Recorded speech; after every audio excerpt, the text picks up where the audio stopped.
یہ دنیا چھوڑ جانا ہے۔ اور آج میں آپ کو انشاءاللہ عز و جل دنیا کے معنی کیا ہیں۔ دنیا کا لغوی معنی ہے قریب، اور دنیا کو دنیا اس لیے کہتے ہیں کہ یہ آخرت کی نسبت انسان کے زیادہ قریب۔ دنیاوی اشیاء تین قسم کی ہیں، وہ دنیاوی اشیاء جو آخرت میں ساتھ دیتی ہیں اور ان کا نفع موت کے بعد بھی ملتا ہے۔ ایسی چیزیں صرف دو ہیں، علم اور عمل۔ نمبر دو، وہ چیزیں جن کا فائدہ صرف دنیا تک ہی محدود رہتا ہے، آخرت میں ان کا کوئی پھل نہیں ملتا، جیسے گناہوں سے لذت حاصل کرنا۔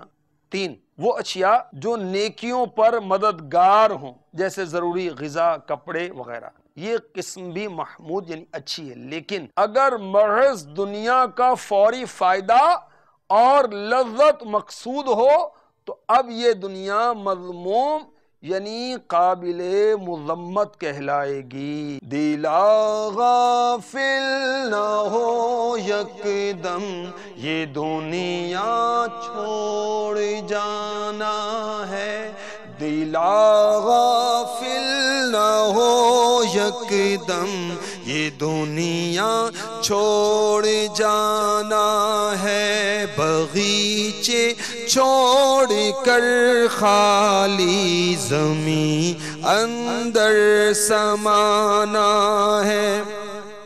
دیکھیے سلسلہ یہ دنیا چھوڑ جانا ہے بروز پیر، مدینہ منورہ میں صبح 9 بجے اور پاکستان میں دن 11 بجے، مدنی چینل پر۔ صلو علی الحبیب صلی اللہ تعالی علی محمد۔ مجھے اپنی اور ساری دنیا کے لوگوں کی اصلاح کی کوشش کرنی ہے انشاءاللہ۔